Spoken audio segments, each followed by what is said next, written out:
नमस्कार. माय मराठी 24 तासच्या मुद्दा लोकसभा निवडणुकीचा या विशेष कार्यक्रमामध्ये आपलं सर्वांचं स्वागत आहे. मी संतोष सनी शिंदे. सातारा जिल्हा लोकसभा मतदारसंघासाठी राजकीय पक्षामध्ये आता चांगलीच रस्सीखेच चालू आहे. राष्ट्रवादी काँग्रेसचे नेते आणि राज्याचे उपमुख्यमंत्री अजितदादा पवार यांनी काही दिवसापूर्वीच मुंबईतील एका मेळाव्यामध्ये सातारा जिल्ह्याची ही जागा राष्ट्रवादी काँग्रेसच लढवेल असं घोषणा केली होती. त्यामुळे सातारा जिल्हा आता राष्ट्रवादीला जाणार का याची चर्चा रंगू लागली आहे. तर सातारचे राज्यसभेचे खासदार आणि भाजप पक्षाचे नेते खासदार उदयनराजे भोसले यांनी देखील सातारा लोकसभेची निवडणूक ही लढणार असलेलीची घोषणा काही दिवसापूर्वीच केली होती. त्यामुळे भाजप आणि राष्ट्रवादी काँग्रेस पक्ष अजितदादा गट यांच्यामध्ये आता चांगलीच रस्सीखेच सुरू आहे की ही लोकसभेची जागा कोणत्या पक्षाला मिळणार याकडे सर्वांचं लक्ष लागून राहिलं आहे. आता जर आपण पाहिलं तर लोकसभेची सध्याची जागा ही राष्ट्रवादी काँग्रेस शरद पवार गटानं जिंकलेली आहे. या 2019 साली झालेल्या निवडणुकीमध्ये राष्ट्रवादी काँग्रेसचे उमेदवार श्रीनिवास पाटील आणि भाजपचे उमेदवार हे खासदार उदयनराजे भोसले या दोघांमध्ये ही निवडणूक झाली होती. मात्र राष्ट्रवादी काँग्रेसचे विद्यमान खासदार श्रीनिवास पाटील यांनी खासदार उदयनराजे भोसले यांचा पराभव केला होता. त्यानंतर भाजपने त्यांना राज्यसभेवर देखील निवडून दिलं होतं. मात्र आता पुन्हा एकदा 2024 ह्या लोकसभेची उमेदवार निश्चिती हे महायुती आणि महाआघाडीच्या माध्यमातून सुरू आहे. जागा वाटपासाठी तिढा हा वाढत चाललेला आहे. महायुती आणि महाविकास आघाडी या दोन्ही विरोधी ज्या आघाड्या आहेत याच्यामध्ये आता जागा वाटपासाठी अंतिम टप्प्यातल्या याद्या आता जाहीर होणार आहेत असं देखील बोललं जातंय. त्यामुळे राज्यातील 48 जागांसाठी कोणते उमेदवार असतील याची देखील आता उत्सुकता पूर्ण महाराष्ट्राला लागून राहिलेली आहे.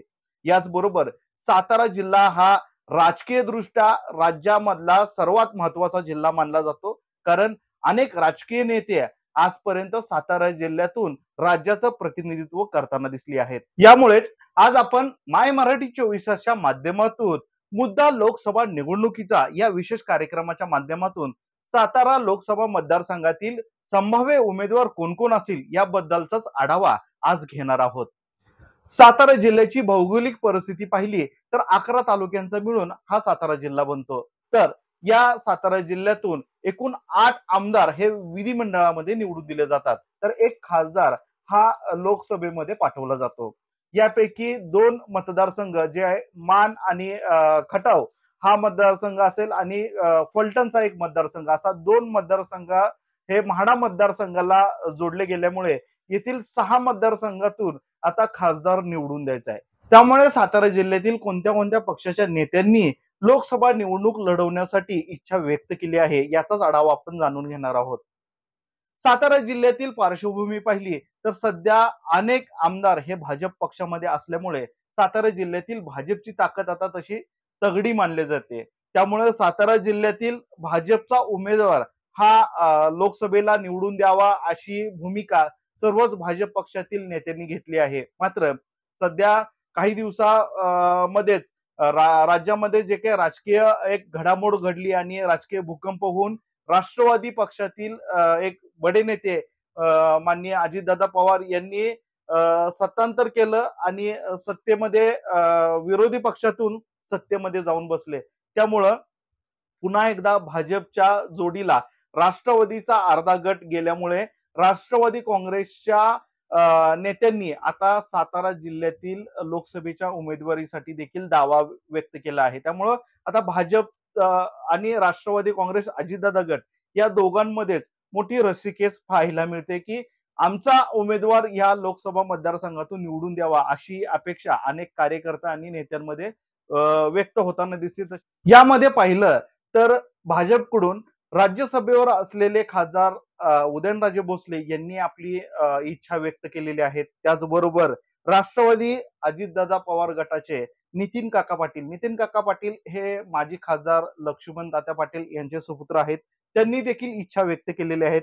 राष्ट्रवादी शरद पवार गटाकडून विद्यमान खासदार श्रीनिवास पाटील किंवा त्यांचे सुपुत्र सारंग पाटील यांना उमेदवारी दिली जाऊ शकते अशी शक्यता व्यक्त केली जाते.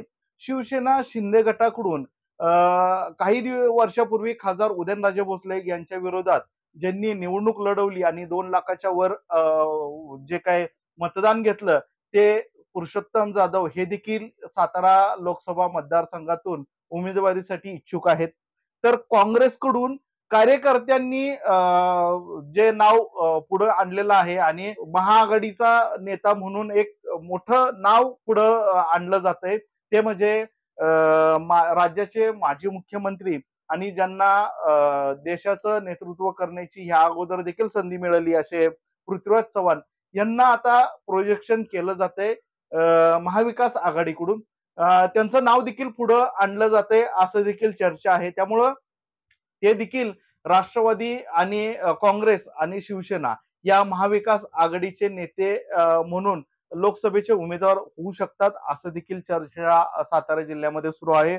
तर भाजपकडून कराडचे अतुलबाबा भोसले यांचं देखील नाव चर्चेत आहे. त्याचबरोबरीनं लोकसभेची या अगोदर उमेदवारी केलेले आणि भाजपमध्ये असलेले माथाडी नेते नरेंद्र पाटील यांचं देखील नाव चर्चेत आहे. यामुळे आपण जर बघितलं तर सातारा जिल्ह्यातून खासदार उदयनराजे भोसले असतील, नितीन काका पाटील असतील, श्रीनिवास पाटील असतील, त्यांचे सुपुत्र सारंग पाटील असतील, शिंदे गटाकडून पुरुषोत्तम जाधव यांचं नाव असेल किंवा काँग्रेसकडून किंवा महाविकास आघाडीकडून पृथ्वीराज चव्हाण यांचं नाव पुढे येत आहे. भाजपकडून स्वतः खासदारकीसाठी या अगोदर देखील त्यांनी इच्छा व्यक्त केली होती आणि सध्या ते इच्छुक देखील आहेत. मात्र भाजपनं जर तो निर्णय घेतला तर आपण निवडणुकीसाठी उभा राहू शकतो अशी भूमिका ज्यांनी मांडली ते अतुल बाबा भोसले असतील त्यांनी देखील इच्छा व्यक्त केलेली आहे. तर माथाडी नेते नरेंद्र पाटील यांनी देखील पक्षानं जर जबाबदारी दिली तर आपण निवडणूक लढवू असं देखील काही दिवसापूर्वी दिलेल्या मुलाखती मध्ये म्हणलेलं आहे. त्यामुळे सातारा जिल्ह्यातील जर उमेदवारीचा विचार केला तर संभाव्य उमेदवारांमध्ये ऋषिकेश आहे. त्यामुळं सातारा जिल्हा लोकसभा उमेदवार हे कोण होणार आणि कोणामध्ये ही लढत होणार याबद्दलची चर्चा आता सातारा जिल्ह्यावासियांना हवी आहे आणि कशा पद्धतीनं सातारा जिल्ह्याचा उमेदवार असेल तो सातारा जिल्ह्याच्या विकास कामांना कसा न्याय देईल ह्याच भूमिकेतून आता सातारा जिल्हा त्या उमेदवाराला निवडून देणार आहे. महाविकास आघाडी आणि महायुती या दोन राज्यातील ज्या आघाड्या आहेत याच्यामध्ये ही मोठी लढत होणार आहे. त्यामुळं सातारा जिल्ह्यात देखील भाजप शिंदे गट जो शिवसेनेचा आहे तो आणि राष्ट्रवादी अजितदादा पवार गट या तिघांचा मिळून एक उमेदवार असणार आहे. तर महाविकास आघाडीच्या माध्यमातून शिवसेना असेल जे उद्धव ठाकरे गट आहे, राष्ट्रवादी गट आहे जो शरद पवार गट आहे आणि काँग्रेस यांचा मिळून या तिघांचा मिळून एक उमेदवार हा सातारा जिल्ह्यामध्ये असणार आहे. त्यामुळं सातारा जिल्ह्यातील ताकद कोणाच्या बाजूनं सर्वात जास्त असणार आहे आणि कोणाला या उमेदवारीचा फायदा होणार आहे हे देखील आपण यापुढे जाणून घेणार आहोत. सातारा जिल्हा लोकसभा उमेदवारीवर राष्ट्रवादी अजितदादा पवार गट यांनी दावा केल्यामुळं अजितदादा पवार गटालाच सातारा लोकसभाची जागा ही जाऊ शकते अशी आता शक्यता वर्तवली जाते. त्यामुळं सातारा जिल्ह्यातून नितीन काका पाटील यांचं नाव आता पुढे आलं आहे. लक्ष्मण तात्या पाटील हे माजी खासदार सातारचे होते. त्यांचे सुपुत्र आणि वाई खंडाळा आणि महाबळेश्वरचे विद्यमान आमदार जे मकरंदाबा पाटील आहेत त्यांचे ते बंधू आहेत. आणि सध्या नितीन काका पाटील यांचं जर सातारा जिल्ह्यातील वर्चस्व पाहिलं तर ते सध्या विद्यमान सातारा जिल्हा सहकारी बँकेचे चेअरमन देखील आहेत. त्यामुळं सातारा जिल्ह्यातून नितीन काका पाटील यांना कसा पाठिंबा मिळतो किंवा त्यांची ताकद कशा पद्धतीनं सातारा जिल्ह्यामध्ये आहे याबद्दलचा आपण आढावा जाणून घेणार आहोत. यात जर बघितलं तर सातारा मतदारसंघातील आपण जर बघितलं तर सातारा जावली मतदारसंघ याचे आमदार हे भाजपचे आमदार आहेत. हे आमदार शिवेंद्रसिंहराजे भोसले हे सातारा जिल्ह्यातून एक मोठं नाव भाजपचं मानलं जातं. सातारा जिल्ह्यातील राजकारणामध्ये आमदार शिवेंद्रसिंहराजे भोसले हे ज्यांच्या पाठीशी उभे राहतात त्यांचं पारडं हे नेहमीच जड असतं असं बोललं जातं. असं राजकीय विश्लेषकांचं देखील म्हणणं आहे. भाजपचा जो उमेदवार असेल म्हणजे भाजप आणि राष्ट्रवादी काँग्रेस आणि शिवसेना शिंदे गट यांचा जो उमेदवार असेल त्याच्या पाठीशी 100% सातारचे आमदार श्रीमंत छत्रपती शिवेंद्रसिंहराजे भोसले हे युती धर्म निभावून राहतील. त्यामुळं साताऱ्याची आणि जावलीची जर ताकद पाहिली तर नितीन काका पाटील यांच्या पाठीशी त्यांचं पाठबळ राहील हे दिसतंय. कारण ते युती धर्म नक्कीच पाळतील असं देखील बोललं जातंय. आपण याचबरोबर जर बघितलं तर महाबळेश्वर, वाई आणि खंडाळा हा जर मतदारसंघ पाहिला तर नितीन काका पाटील यांचेच बंधू हे जे आहेत या मतदारसंघाचे आमदार आहेत. त्यामुळं तेथील जो काही मतदार आहे तो नितीन काका पाटील यांच्याच पाठीशी मकरंद आबा पाटील यांच्यामुळं उभं राहणार आहेत. त्याचबरोबरीनं याच मतदारसंघातील माजी आमदार जर बघितलं तर मदनदादा भोसले आहेत. या मदनदादा भोसलेंनी देखील भाजपमध्ये प्रवेश केल्यामुळं त्यांना देखील युती धर्म पाळावा लागणार आहे. त्यामुळं नितीन काका पाटील यांचं ते काम करतील का हे मात्र पाहावं लागणार आहे. पण ते जर युती धर्म पाळून जर नितीन काका पाटील यांचं काम केलं तर वाईमधून देखील त्यांना मोठी ताकद मिळणार आहे. कोरेगाव मतदारसंघातून जर बघितलं तर कोरेगाव मतदारसंघाचे जे विद्यमान आमदार आहेत ते महेश शिंदे आहेत आणि महेश शिंदे हे शिंदे गटाचे आमदार असल्यामुळं तेही देखील युतीमध्ये आहेत. त्यामुळं कोरेगाव मतदारसंघातील जे काही मतदान आहे ते युतीच्या उमेदवारालाच जाईल. त्यामुळं नितीन काका पाटील यांचं देखील इथं पारडं जड दिसतंय. नितीन काका पाटील यांनाच इथून मदत होईल असं दिसतंय. मात्र याच मतदारसंघातून शिंदे गटाच्या विरोधात उभे राहिलेले आणि शरद पवार राष्ट्रवादी गटाकडे असलेले आमदार शशिकांत शिंदे हे या कोरेगाव मतदारसंघातूनच आपली उमेदवारी लढत असतात. त्यामुळं जरी सध्या कोरेगाव मतदारसंघातून त्यांचा पराभव झाला असला तरी कोरेगाव मतदारसंघावर त्यांचा चांगला पगडा आहे. त्यामुळं इथून 50-50% मतदान हे नितीन काका पाटील यांच्या पाठीशी राहू शकतं असं बोललं जातंय. त्यामुळं नितीन काका पाटील यांना कोरेगाव मतदारसंघातील अर्धा मतदार तरी त्यांच्या पाठीशी उभा राहू शकतो. आपण कराड उत्तर मधील बघितलं तर कराड उत्तर मध्ये सध्या शरद पवार गटाचे आमदार बाळासाहेब पाटील हे महाविकास आघाडीच्या बाजूने आहेत. त्यामुळं नितीन काका पाटील यांच्या विरोधामध्ये त्यांची भूमिका असणार आहे. कारण महाविकास आघाडीच्या उमेदवारालाच बाळासाहेब पाटील हे नक्कीच मदत करतील. त्यामुळं याच मतदारसंघातून त्यांच्या विरोधात उभे राहिलेले भाजपचे जिल्हाध्यक्ष धैर्यशील कदम, भाजपचे विद्यमान जे विधानसभेचे उमेदवार असतील ते मनोजदादा घोरपडे हे देखील कराड उत्तर मधून येतात. या दोघांचं गेल्या वेळेचं मतदानाचं जर गणित बघितलं तर 60 ते 70 हजार मतदान या दोघांनी मिळून कराड उत्तर मध्ये घेतलं होतं. त्यामुळं तेथून देखील नितीन काका पाटील यांना थोडीशी मदत ह्या दोन उमेदवाराच्या माध्यमातून होऊ शकते. कराड दक्षिण मध्ये जर पाहिलं तर कराड दक्षिण हा पारंपरिक काँग्रेसचा बालेकिल्ला राहिलेला आहे. याच्या अगोदर विलास काका पाटील यांनी या मतदारसंघाचं प्रतिनिधित्व केलं आहे. त्यानंतर आता राज्याचे माजी मुख्यमंत्री पृथ्वीराज चव्हाण हे या मतदारसंघाचं प्रतिनिधित्व करतात.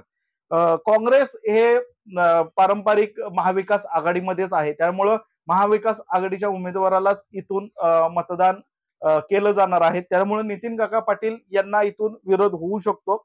याच मतदारसंघातून भाजपचे राज्याचे कार्यकारिणी सदस्य असलेले अतुल बाबा भोसले हे देखील येतात. त्यामुळं अतुल बाबा भोसले यांची देखील ताकद कराड दक्षिण मध्ये आहे. त्यामुळं नितीन काका पाटील हे जर राष्ट्रवादी काँग्रेसचे संभाव्य उमेदवार किंवा त्यांना जर उमेदवारी मिळाली तर ते महायुती धर्म पाळतील आणि त्यांना उमेदवारी जाहीर झाल्यास ते या महायुतीचं काम करतील. त्यामुळं कराड उत्तर मध्ये आणि कराड दक्षिण मधून जरी महाविकास आघाडीचं पारडं जड असलं तरी सुद्धा भाजपचं इथं थोडंसं प्राबल्य आहे. त्यामुळं तिथून देखील नितीन काका पाटील यांना मतदान होऊ शकतं.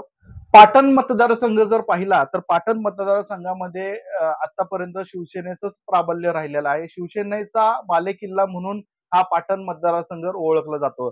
सातारचे पालकमंत्री आणि राज्याचे मंत्री शंभूराज देसाई हे या पाटण तालुक्याचं प्रतिनिधित्व करतात.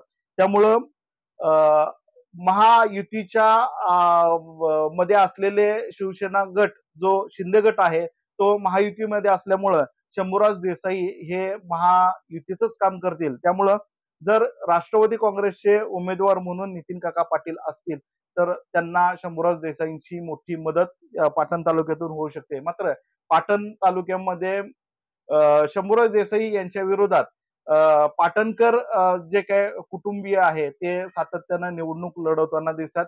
विक्रमसिंह पाटणकर आणि त्यांचे सुपुत्र या दोघांनी आतापर्यंत शंभूराज देसाई यांच्या विरोधात आपली उमेदवारी लढवली आणि त्यांना अनेकदा धोबी पछाड देण्यासाठी प्रयत्न केलेला आहे. मात्र शंभूराज देसाईंनी अनेकदा आपला गड राखण्यामध्ये ते यशस्वी राहिलेले आहेत. काही मताचा थोडासा फरक पाहिला तर इथं घासून हे मतदान होतं. त्यामुळं पाटणकर गट देखील पाटणमध्ये सक्रिय आहे. त्यामुळं महाविकास आघाडीचा उमेदवाराला देखील पाटणमधून चांगला एक मतदानाचा टक्का मिळू शकतो. त्यामुळं पाटणमध्ये देखील 50-50% हे मतदान महाविकास आघाडीला आणि महायुतीला मिळू शकतं असं बोललं जातंय. फलटण मतदारसंघ हा माढा मतदारसंघामध्ये गेल्यामुळं फलटणचं मतदान हे सातारा मतदारसंघामध्ये येत नाही. मान खटाव हा देखील म्हाडा मतदारसंघाला जोडला गेल्यामुळे फलटण आणि मान खटाव हे दोन मतदारसंघाचे जे काय नेते आहेत ते जर पाहिलं तर एक दीपक चव्हाण हे फलटण मतदारसंघातून निवडून येतात आणि मान खटाव मधून भाजपचे नेते आणि भाजपचे माजी जिल्हाध्यक्ष जयकुमार गोरे हे निवडून येतात. त्यामुळं यांचं जर दोघांचं प्राबल्य सातारा जिल्ह्यातील राजकारणावर पाहिलं तर फलटणचे राजे जे आहेत राजे नाईक निंबाळकर यांचं सातारा जिल्ह्यावर चांगला पगडा आहे. त्यामुळं राष्ट्रवादी काँग्रेसचे उमेदवार नितीन काका पाटील जर असतील तर त्यांच्या पाठीशी रामराजे नाईक निंबाळकर हे 100% उभे राहतील आणि त्यांच्या सातारा जिल्ह्यातील असलेला जो काही त्यांचा एक नेते मंडळीशी असलेलं चांगलं एक मत किंवा त्यांच्याकडे असलेलं जे काही कार्यकर्त्यांचं बळ हे नितीन काका पाटील यांच्या पाठीशी उभा राहू शकतं. जयकुमार गोरे हे जरी मान खटावचे आमदार असले तरी त्यांनी सातारा भाजपचे जिल्हाध्यक्ष म्हणून काम केलेलं आहे आणि एक कर्तबगार नेता म्हणून त्यांच्याकडे एक बघितलं जातं. त्यामुळं त्यांचा देखील सातारा जिल्ह्यावर राजकारणात चांगला पगडा आहे. त्याचा देखील फायदा नितीन काका पाटील यांना होऊ शकतो. आपण जर बघितलं तर सातारा जिल्ह्यातील संभाव्य राष्ट्रवादीला जर ह्या सातारा लोकसभेची उमेदवारी मिळाली तर नितीन काका पाटील हे साताऱ्याचे लोकसभेचे उमेदवार असतील असं बोललं जातंय. त्यामुळे नितीन काका पाटील यांचं पारडं जर बघितलं तर साताऱ्यातून जर खासदार उदयनराजे भोसले यांना तिकीट जर समजा भाजपनं नाकारलं तर तो त्यांना रोष पत्करावा लागणार आहे. त्यामुळं सातारा तालुक्यातून त्यांना हे राष्ट्रवादी काँग्रेसच्या विरोधात मतदान किंवा महायुतीच्या विरोधात मतदान होईल असं चर्चा आहे. कारण जर भाजपनं खासदार उदयनराजे भोसले यांची उमेदवारी जर नाकारली तर मात्र ते निगेटिव्ह वोटिंग हे महायुतीच्या विरोधात होणार आहे. हे एक चर्चा सातारा तालुक्यामध्ये आणि सातारा शहरामध्ये सुरू आहे. त्यामुळं साताऱ्यातून जर बघितलं तर साताऱ्यातील सध्याचे विद्यमान जे आमदार आहेत शिवेंद्रसिंहराजे भोसले हे मात्र त्यांना मदत करतील. त्यामुळं सातारा असेल, वाई खंडाळा असेल, कोरेगाव असेल, कराड उत्तर, कराड दक्षिण, पाटण ह्या मतदारसंघातून जर पाहिलं तर सर्वात जास्त मदत ही नितीन काका पाटील जर संभाव्य उमेदवार असतील तर सर्वात जास्त मदत जर बघितली तर आपण वाई मतदारसंघातून, कोरेगाव मतदारसंघातून आणि सातारा जावली मतदारसंघातून, सातारा जावलीतून म्हणल्यापेक्षा सातारा जावलीतून सर्वात जास्त मतदान हे त्यांना होऊ शकतं. त्यामुळं सातारा, वाई, कोरेगाव या 3 मतदारसंघातून सर्वात जास्त मतदान हे नितीन काका पाटील यांना होऊ शकतं. तर महाविकास आघाडीचा जर उमेदवार रिंगणात आला आणि त्याला जर नितीन काका पाटील यांच्या विरोधात उभं राहायचं असेल आणि त्यांचं जर आपण संभाव्य मतदानाचं जर गणित बघितलं तर सध्या महाविकास आघाडीचे बालेकिल्ले जर बघितले तर कराड उत्तर, कराड दक्षिण आणि पाटण मधला अर्धा भाग असेल आणि जर खासदार उदयनराजे भोसले यांच्या कार्यकर्त्यांनी निगेटिव्ह वोटिंग केलं तर सातारा शहरातील आणि सातारा तालुक्यातील जो भाग असेल तो महाविकास आघाडीच्या पारड्यामध्ये मतदान करू शकतो. त्यामुळं महाविकास आघाडीचा उमेदवार कोण असेल? सध्या तर जे विद्यमान खासदार श्रीनिवास पाटील यांचं नाव चर्चेला जातंय. त्यांच्या सुपुत्र जे आहेत सारंग पाटील यांचं देखील नाव चर्चेला जातंय. तर काँग्रेसमधून पृथ्वीराज चव्हाण यांना उमेदवारी द्यावी. तर त्यांना जर उमेदवारी दिली तर ते जे महायुतीचे जे उमेदवार असतील, नितीन काका पाटील असतील किंवा भाजपनं जर समजा हा उमेदवार द्यायचा ठरवला आणि भाजपनं जर स्वतःकडं या लोकसभेचं नेतृत्व घेतलं, तर खासदार उदयनराजे भोसले हे एकमेव उमेदवार असण्याची शक्यता आहे. त्यामुळं सातारा लोकसभा मतदारसंघातील संभाव्य उमेदवारांमध्ये जर 100% उमेदवारी कुणाला मिळू शकते, तर भाजपनं जर घेतला तर खासदार उदयनराजे भोसले यांनाच मिळू शकते. राष्ट्रवादी अजितदादा पवार गट यांनी जर घेतला, तर नितीन काका पाटील यांनाच ही उमेदवारी मिळू शकते असं बोललं जातंय. तर महाविकास आघाडीनं जर उमेदवार द्यायचा ठरला, तर राष्ट्रवादीकडं हा उमेदवार पारंपरिक आहे. त्यामुळं पहिल्यांदा श्रीनिवास पाटील आणि त्यांचे सुपुत्र सारंग पाटील यांचं नाव चर्चेला पुढं आलं आहे. मात्र त्यांच्यापेक्षा पृथ्वीराज चव्हाण यांना जर सातारा जिल्ह्यातून उमेदवार म्हणून उभं केलं, तर ते तगडी फाईट या महायुतीच्या उमेदवाराला देऊ शकतात. अशी साताऱ्यातील राजकीय विश्लेषकांची आणि राजकीय मंडळींची जी काय आहेत ती गणित आहेत. त्यामुळं जर पृथ्वीराज चव्हाण या मतदारसंघातून उभे राहिले, तर त्यांना कराड उत्तर, कराड दक्षिण, पाटण हे त्यांचे बालेकिल्ले राहतील, कारण ते त्या तालुक्यातलं प्रतिनिधित्व करतात. राज्याचे माजी मुख्यमंत्री राहिलेले आहेत. त्यामुळं त्यांना एक राज्याचं राजकारणामध्ये चांगलं विकासाचं गणित माहिती आहे. ते काही वर्ष केंद्रामध्ये देखील काम करून आलेले आहेत. ते केंद्रीय पंतप्रधान कार्यालयीन मंत्री देखील होते. त्यामुळं त्यांच्याकडे एक चांगलं विकासाचं व्हिजन म्हणून पाहिलं जातं. त्यामुळं ते जर लोकसभेचे उमेदवार असतील, तर त्यांना देखील चांगली ताकद सातारा जिल्ह्यातून मिळू शकते. संभाव्य उमेदवारांमध्ये जर बघितलं, तर महाविकास आघाडी आणि महायुती या 2 गटांमध्येच राज्यातील राजकारण होणार आहे. त्यामुळं सातारा जिल्ह्यातील जर महाविकास आघाडीचा उमेदवार जर प्रबळ असेल, तर महाविकास आघाडीचा उमेदवार म्हणून पृथ्वीराज चव्हाण, त्यानंतर सारंग पाटील आणि श्रीनिवास पाटील या 3 जणांची नावं पुढे येतात. तर महायुतीचे उमेदवार म्हणून जर राष्ट्रवादी गटाकडे जर याची उमेदवारी आली आणि राष्ट्रवादी गटानं जर सातारा लोकसभा मतदारसंघ घेतला, तर नितीन काका पाटील यांचं नाव पुढे येतंय. भाजपनं जर या सातारा लोकसभा मतदारसंघावर दावा सांगितला, तर खासदार उदयनराजे भोसले यांचं नाव पुढे येतंय.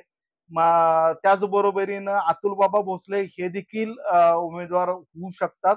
कारण त्यांच्याकडे देखील एक खासदारकीचा उमेदवार म्हणून या अगोदर पाहिलं जातंय. अनेक भाजपच्या नेत्यांनी देखील त्यांचं नाव पुढे आणलं होतं. त्याचबरोबरीनं जर सातारा जिल्ह्यातील इतर उमेदवार बघितलं, तर त्यांच्या कोणत्याही नेत्यांनी सातारा जिल्ह्याची लोकसभा आम्ही लढवणार अशी घोषणा केलेली नाही. म्हणजे शिंदे गटाचे उमेदवार म्हणून पुरुषोत्तम जाधव यांनी आपल्याला सातारा लोकसभा मतदारसंघाची उमेदवारी द्यावी अशी भूमिका काही दिवसापूर्वी मांडली होती. त्यांनी मागणी देखील याबद्दलची आपल्या वरिष्ठ नेते आणि राज्याचे मुख्यमंत्री एकनाथ शिंदे यांच्याकडे केली होती. मात्र मुख्यमंत्री एकनाथ शिंदे यांनी कुठंही सातारा लोकसभेचे उमेदवार आमच्या पक्षाचे असतील अशी कुठेही घोषणा केली नसल्यामुळे शिंदे गटाला सातारची लोकसभेची जागा मिळेल का याची साशंकता वाटते. त्यामुळं शिंदे गटानं जर सातारा लोकसभेची उमेदवारी जाहीर केली तरच पुरुषोत्तम जाधव हे सातारा जिल्ह्यातून शिवसेनेचे उमेदवार होऊ शकतात.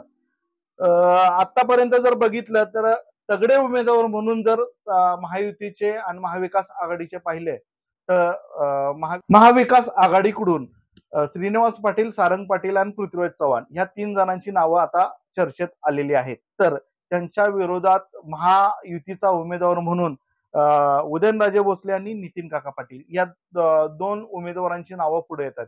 मात्र नितीन काका पाटील हे राष्ट्रवादीचे उमेदवार असतील आणि राष्ट्रवादीने जर हा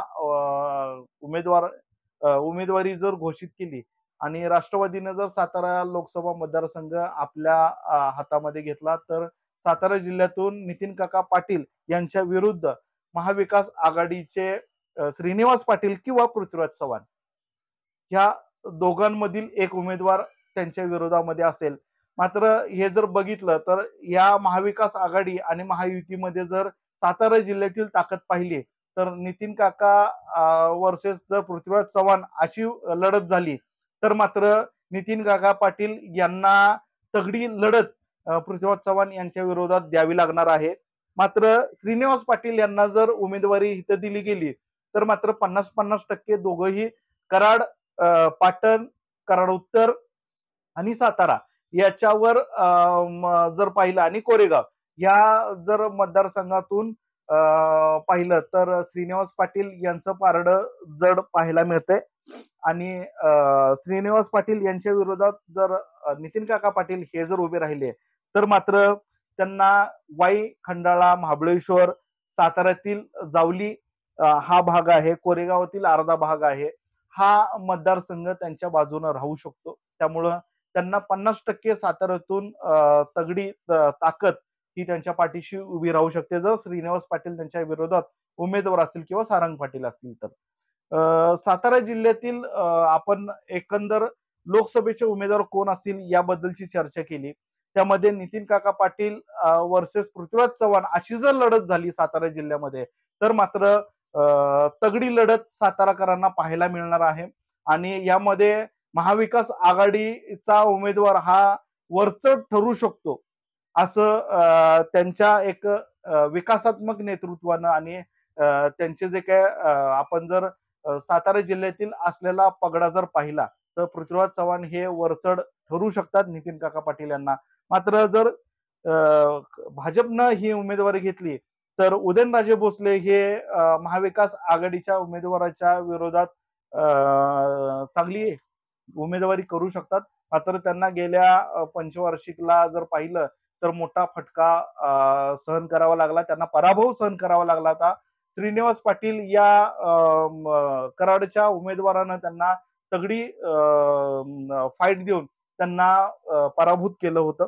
त्यामुळं खासदार उदयनराजे भोसले भाजपमधून जर उमेदवार राहिले आणि त्यांच्या विरोधात जर श्रीनिवास पाटील असतील तरी देखील पुन्हा एकदा तीच मोठी ताकद आपल्याला पाहायला मिळणार आहे. गेल्या पंचवार्षिकला सातारकरांनी ही लढत अनुभवली आहे. त्यामुळं पुन्हा एकदा खासदार उदयनराजे भोसले यांच्या विरोधात तगडी उमेदवारी हे श्रीनिवास पाटील करू शकतात.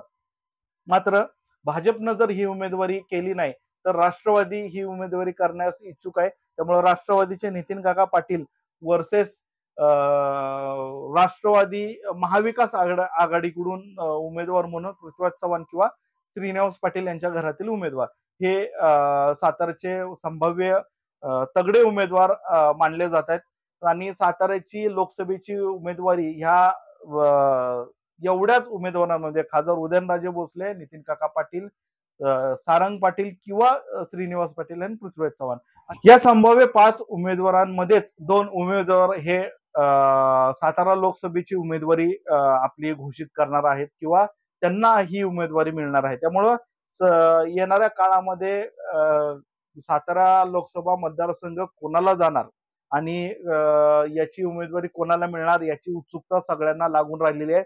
मात्र आपण जर आता विश्लेषण जे केलं याच्यामध्ये तगडी उमेदवारी कुणाला मिळू शकते आणि कोण तगडी उमेदवार होऊ शकतात हे देखील आपण पाहिलेलं आहे. त्यामुळं महाविकास आघाडीचं पारडं जर पृथ्वीराज चव्हाणांना उमेदवारी दिली तर पृथ्वीराज चव्हाणांकडून महाविकास आघाडीचं पारडं हे जड मानलं जात आहे आणि महायुतीचा उमेदवार म्हणून नितीन काका पाटील वर्सेस सारंग पाटील अशी जर उमेदवारी दिली गेली तर मात्र नितीन काका पाटील यांचं पारडं जड मानलं जाते. त्यामुळं येत्या काळामध्ये कशा पद्धतीनं उमेदवारी जाहीर केली जाते आणि कोणाला सातारा मतदारसंघ दिला जातो. मग महायुतीतून 3 पक्ष आहेत जे भाजप, शिंदे गट जो शिवसेनेचा शिंदे गट आहे आणि राष्ट्रवादी जो अजितदादा पवार गट या 3 पक्षांचा मिळून जे काय युती आहे या महायुतीचा एक उमेदवार असणार आहे आणि महाविकास आघाडी काँग्रेस आहे, शरद पवार गट राष्ट्रवादी आहे आणि उद्धव ठाकरे गट शिवसेना हे 3 पक्षांचा मिळून महाविकास आघाडी आहे. या महाविकास आघाडीचा एक उमेदवार तिथं उभा राहणार आहे. त्यामुळं या दोन महाविकास आघाडी आणि महायुती या दोन गटामध्येच राज्यातील निवडणुका होणार आहेत. त्यामध्ये सातारा जिल्ह्यामध्ये देखील अशाच पद्धतीनं उमेदवारी असणार आहे. यामध्ये जर अपक्ष उमेदवार पाहिले तर आतापर्यंत अपक्ष कुणीही सातारा जिल्ह्यातून दावेदारी केलेली नाही किंवा कुणीही अपक्ष लढणार असं घोषणा केलेली नाही. त्यामुळं सातारकर कोणाच्या पारड्यामध्ये मतदान टाकतं आणि सातारचा विकास करण्यासाठी लोकसभेमध्ये कोणाला खासदार म्हणून निवडून देतं हेच येत्या काळामध्ये पाहायला मिळणार आहे. माय मराठी 24 तासने मुद्दा लोकसभा निवडणुकीचा हा जो विशेष कार्यक्रम आपल्या समोर आणलेला आहे तो कसा वाटला तो नक्की सांगा. आमचा जर कार्यक्रम आपल्याला आवडला असेल तर नक्कीच आमचा चॅनल सबस्क्राईब करा, शेअर करा आणि नक्कीच या कार्यक्रमाचं जर विश्लेषण आपल्याला आवडलं असेल तर कमेंट्समध्ये आपल्या मत देखील मांडा आणि संभाव्य उमेदवार कोण असेल हे देखील आपण या कमेंट बॉक्समध्ये मांडू शकता. नक्कीच आम्ही साताऱ्यातील लोकसभेचं यापुढील देखील विश्लेषण आपल्या समोर घेऊन येणार आहे. तोपर्यंत पाहत राहा आपला आवडता चॅनल माय मराठी 24 तास.